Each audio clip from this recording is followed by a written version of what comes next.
मराठा समाजाला मराठा कुणबी आणि कुणबी मराठा प्रमाणपत्र हे मिळावं याच्यासाठीच्या ज्या नोंदी आहेत त्याची शोध मोहीम प्रत्येक जिल्ह्यामध्ये राबवली जाते आहे आणि त्याच्यासाठी एक वेगळी कमिटी जी आहे तर ती फॉर्म करण्यात आलेली आहे.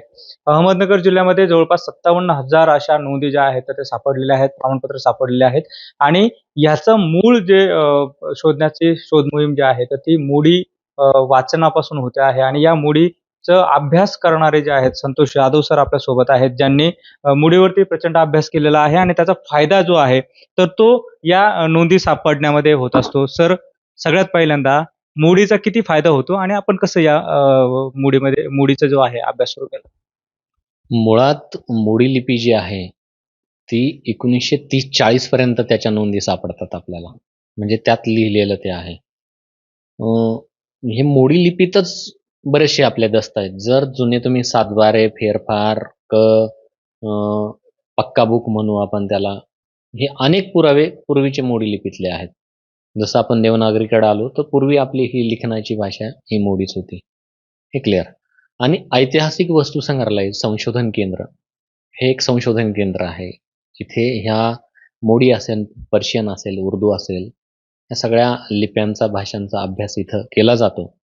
आणि इथे संशोधन केंद्र असल्यामुळं इथे एक मोठं एक त्याला इथे कागदपत्र आहेत. जे तुम्ही इथे दस्त बघाल, हे सगळे मोडीमध्येच आहेत. याच्यातच त्याचा अभ्यास केला जातो आणि त्यामुळं हा एक संशोधनाचाच विषय इथे आहे. आता आपण जर बघितलं तर या ज्या नोंदी आहेत, कुणबी असेल किंवा इतर, तर या शोधताना मुडीमध्ये आहेत त्या आपण वाचता आहात. पण या कुठे-कुठे मिळून येतात? कारण या सगळ्या नोंदी शोधायच्या आहेत आणि त्याच्यावरती प्रमाणपत्र द्यायचे आहेत. तर या नेमकी मूळ पहिल्यांदा आपल्याला ही नोंद आहे, तर ती कुठं सापडली? मुळात जर मराठवाडा सोडला, तर उर्वरित महाराष्ट्रामध्ये जिथं ब्रिटिश रूल होतं, त्या ब्रिटिश रूलमध्ये रेकॉर्ड खूप चांगल्या पद्धतीने ते ठेवलं गेलेलं आहे. आणि ते अभिलेख कक्षात आहे, ज्याला आम्ही तहसील कार्यालय म्हणतो. या अभिलेख कक्षामध्ये ह्या नोंदी म्हणजे गावनमुना नंबर 14 असेल, जन्म-मृत्यू, ह्या अशा वेगवेगळ्या माध्यमातून ते ठेवलं गेलेलं आहे. मुळात मराठवाड्यामध्ये 75 वर्ष झाली. 48 ला ते हे झाले, स्वतंत्र झाले. तेव्हापासून इथे नोंदी नाहीत, असाच एक सूर होता. आणि तिथे 2010 ला मला आष्टी अभिलेख कार्यालयामध्ये ज्यावेळेस मी संशोधन माझं चालू होतं, त्यावेळेस मला ही सगळ्यात पहिल्यांदा ती नोंद आढळली आणि ही ती सगळ्यात पहिला आढळलेली ही ती नोंद आहे. ही अभिलेख कक्षामधली, की ज्याच्यामध्ये सर्व जातींचा उल्लेख आहे. त्यात कुणबी पण आहे. हे 2010 ला सापडली. आणि आता मनोज जरांगे साहेब असतील आणि शिंदे कमिटीचं जे काम आहे, त्यामुळे हा विषय खूप महाराष्ट्रात चर्चेला गेला आणि शोध मोहीम सुरू झाली. त्या शोध मोहिमेचा मीही एक भागच होतो. आणि मग आम्ही लातूरमध्ये सगळ्यात पहिल्यांदा ती नोंद शोधली आणि लातूरमधून गाव नमुना नंबर 33 ही नोंद समोर आली. ही सर्वात पहिली नोंद ज्यावेळेला लातूरमधून आलेली. जरांगे पाटील ज्यावेळेला उपोषणाला बसले त्यानंतरची शोध मोहीम सुरू झाली ती पहिली. आणि ही पहिली नोंद. मग याच्यामध्ये सगळ्या जातींचा उल्लेख आहे ना. आणि मग आम्हाला असं जाणवलं, की निजामशहानी जी जनगणना केली, तर दर 10-10 वर्षाला तो जनगणना करत होता. 1881 ची जर जनगणना आम्ही शोधली किंवा ती पाहिली, त्याला गाव नमुना नंबर 33 म्हणतात, गाव नमुना नंबर 34 म्हणतात. या त्या अभिलेख कक्षात जर व्यवस्थित शोधल्या, तर कुणबीच्या नोंदी सापडतात. या गाव नमुना नंबर 33 व्यतिरिक्त आणखीन कुठे-कुठे या नोंदी सापडतात? मराठवाड्यामध्ये गाव नमुना नंबर 33 आणि गाव नमुना नंबर 34 याच्यात त्या मुख्यतः नोंदी सापडतात. तिथे नंबर आहे, तिथे घराचं नाव आहे आणि घराला तो कौलारू घर आहे का धाबीचा आहे का छपराचा आहे. निजाम हा टॅक्स कलेक्ट करणारा होता. म्हणजे तो त्याची डिटेल्स ठेवायचा. आता इथे जर तुम्ही बघितलं ना, तर हे घर धाबीचं आहे, छपराचं आहे. हे त्याने स्पष्टपणे मोडीत उल्लेख केलाय. आणि याच्यावर तो म्हणजे जनगणना पण करायचा आणि त्या इसमाची काय परिस्थिती आहे ते पण त्याचे डिटेल्स नोंदी ठेवायचा. यात जातीचा देखील उल्लेख होतो. जातीचा पण उल्लेख आहे. त्याच्यात काय आहे, मुख्य इसमाचं नाव आहे, जातीचा पण उल्लेख आहे. आता याच्याच व्यतिरिक्त जो दुसरा कागद आहे तो गाव नमुना नंबर 34 आहे. याच्यामध्ये हा निजाम घर कसं आहे, त्याचं मुख्य इसमाचं नाव काय, जात काय, त्यानंतर याच्याकडे घोडे आहेत का, याच्याकडे बैल आहेत का, याच्याकडे टोनगे आहेत का, याच्याकडे बैलगाड्या लहान आहेत का मोठ्या आहेत, अशी सगळी डिटेल्स तो घ्यायचा आणि याच्यातही जातीचा उल्लेख करायचा. हे जर 2 नमुने आम्ही मराठवाड्यात जर शोधले आणि ते जर आढळून आले तर मला वाटतं ह्या कुणबीच्या नोंदी पण आढळून येतात. हा एक आम्ही बेस ठेवला. एक आम्ही त्या पद्धतीने काम करत गेलो. म्हणून ज्या नोंदी वाढण्याचं जे प्रमाण आहे, हे त्याच्यामुळं समोर आलं, की त्याची बेसिक माहिती आम्ही सगळ्यांना दिली, की या पद्धतीने तुम्ही बघा. भूमी अभिलेख कार्यालयामध्ये ते व्यवस्थित ठेवलं गेलेलं आहे. याच्यामध्ये सगळ्यात महत्त्वाचं जर काम करत असेल तर ती मोडी लिपी. तर ही मोडी लिपी आपण त्याचं सॉफ्टवेअर देखील बनवलेलं आहे. याची कधी गरज पडली होती आणि याचा फायदा आता या नोंदी शोधण्यात कसा होतो? खरं तर आम्ही एक अभ्यासक आहोत. याचा फायदा वगैरे नाही. संशोधन, अभ्यास ही लिपी कुठेतरी लोप होत चालली आहे. माननीय आमचे जिल्हाधिकारी महोदय आहेत, जे आमच्या संस्थेचे अध्यक्ष आहेत. डॉक्टर रवींद्र सातळकर आहेत, कार्यकारी विश्वस्त आहेत. ही सगळी मंडळी ह्या संशोधनाला खूप मोठं पाठबळ देते आणि त्याच्यातून आम्ही हे सॉफ्टवेअर जितकं सोपं करता येईल तेवढं आम्ही केलं. पहिल्यांदा आम्ही मोडी संतोष नावाचा एक फॉन्ट विकसित केला, जो सीडी फॉन्ट आहे. ही 2012 मध्ये आम्ही तो तयार केला. हा फोनेटिकल आहे. हा फोनेटिकल आहे आणि याच्यातून तो तुम्ही त्याला पीसीवर घेतला तर हा तुम्हाला सांगेल की जसं अल्फाबेटिकली काम करतात तसं तो आहे. मग नंतर अधिकाऱ्यांनी मला सांगितलं की हे आम्हाला सोपं करून द्या. मी यशदाला बार्टीला पण मी ट्रेनिंग द्यायला होतो. त्या अधिकाऱ्यांना कशा पद्धतीने दाखले दिले जातात आणि तुम्ही मोडी कसं वाचू पाहिजे, हां, हे सोपं करून त्यांना सांगायचं होतं. म्हणून आम्ही एक मोडी सुंदर नावाचं 2016ला एक सॉफ्टवेअर आम्ही विकसित केलं.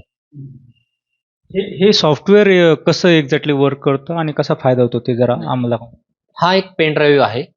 हा पेन ड्राईव्ह आपण कनेक्ट केला की एक असा टूल ओपन होतो.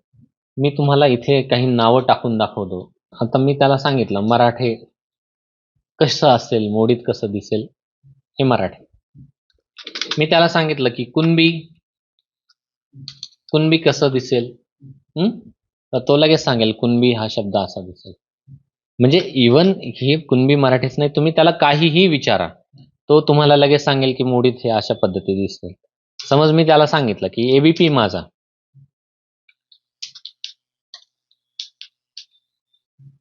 हे कसं असेल मोडीमध्ये, तर तो लगेच सांगेल एबीपी माझा असं असेल. आणि याचा फायदा असा की याची प्रिंटही तयार होते आणि वाचकाला हे खूप सोपं करून सांगितलं जातं. तुम्ही आता पुढचा प्रश्न विचारताल सर की हे मराठीतून मोडीत करतं, मग मोडीतून मराठीत पण होईल का? तर हा मोडी साक्षर करण्याचं काम करतं. कारण हे जे कागदपत्र आहेत, हे जे फॉन्ट आहेत, हे अनेकांचे वेगवेगळे हस्ताक्षराचे आहेत. आपल्याला तशी कमांड द्यावी लागते आणि त्या पद्धतीतून मग ते काम करतो. जसं सॉफ्टवेअर आपण बनवलं तसं एक मोडीकरण नावाचं पुस्तक देखील आपलं आहे. तर ते आपण कधी बनवलेलं होतं आणि त्याचा कसा फायदा जो झाला? कारण यातली नोंद जी आहे तर ती कामी पडली ज्यावेळेला हे सगळं आंदोलन सुरू होतं.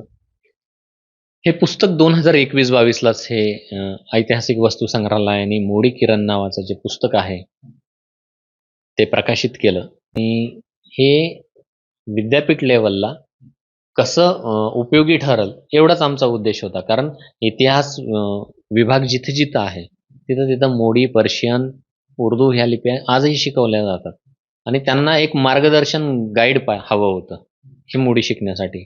आणि आजही आपल्याला एबीपी माझाच्या माध्यमातून मी सांगतो की आजही आमच्याकडे पुस्तकच खूप मोठ्या प्रमाणात वाचलं जातं. हे सॉफ्टवेअर, हे सीडी, हे आता नेक्स्ट जनरेशन आहे, येणारी पिढी त्याचा उपयोग करेल. पण आजही पुस्तक आमच्याकडे बघितलं जातं, वाचलं जातं. मग त्याच्या अभ्यासाच्या आधारेच नोंदी त्याच्या अभ्यासाच्या आधारेच ते सापडतात. मग याच्यात तुम्ही कसा अभ्यास कराल आणि कसं मोडी साक्षर व्हाल ते आहे. ह्या 2010ला मराठवाड्यात कशा नोंदी आढळायच्या हा त्याचा व्ह्यू आहे. हेही त्या पुस्तकात आहे आणि हे 2021च्या पूर्वीच ते पब्लिश केलेले आहेत. आता या ज्या नोंदी आहेत त्याची शोध मोहीम सुरू आहे आणि जिल्हा स्तरावरती आता त्याची कमिटी जी आहे तर ती तयार करण्यात आली आहे. ती कमिटी कशी काम करते आणि तुमच्या ज्ञानाचा फायदा त्यांना कसा होतो? मुळात ह्या नोंदी म्हणजे ह्याच नोंदी नाही, हे दस्त ऐवज कसे आहेत जुने, आणि ते किती प्रमाणात आहेत. म्हणजे ते खरेदी खत असेल, आता हा एक खरेदी खताचा बस्ता आहे. याच्यामध्ये कोर्टाचे निकाल असतील. कोर्टात वादी प्रतिवादी. जर आम्ही 1930च्या पूर्वी जर बघितलं तर त्याच्यात जातीचा उल्लेख आहे. तिथे तुम्हाला त्या नोंदी सापडतात. खरेदी खात्यात खरेदी घेणारा आणि खरेदी देणारा, भाडेपट्ट करणारा आणि समोरचा जो कोणत्याही जातीचा असो त्याच्यात नोंदी आहेत आणि त्याच्यातून त्या सापडतात. सगळ्यात मोठा मराठवाडा सोडला तर उर्वरित महाराष्ट्रातला जो बेस होता ते होता ब्रिटिश रेकॉर्ड. हे ब्रिटिश रेकॉर्ड जे आहे 1865 पासून चांगल्या अवस्थेत त्यांनी तयार करायला सुरुवात केली. 1880, 1920, 1912 पर्यंत ते मोडीतच लिहिलेलं आहे. नगरमधले काही तालुके आहेत, कर्जत, जामखेड असेल, 1940 पर्यंत मराठीत कुणबीच्या नोंदी आहेत. त्यामुळे इथे असंख्य दाखले यापूर्वीच निघालेले आहेत उर्वरित महाराष्ट्रामध्ये. एकंदरीत जर आपण बघितलं तर या मोडी लिपीच्या माध्यमातून त्याचा अभ्यास करून खरं तर या नोंदी ज्या आहेत तर त्या शोधल्या जात आहेत आणि मोठ्या प्रमाणामध्ये त्याचे प्रमाणपत्र जे आहे तर ते या ठिकाणी दिले जाऊ शकतात. त्याच्या नोंदींचा फायदा जो आहे तर तो होऊ शकतो आणि यासाठी संतोष यादव यांचं जे आहे तर ते मोठं काम या निमित्तानं आपल्याला पाहायला मिळत आहे. सुनील भोंगळे, एबीपी माझा, अहमदनगर. एबीपी माझा, उघडा डोळे बघा नीट.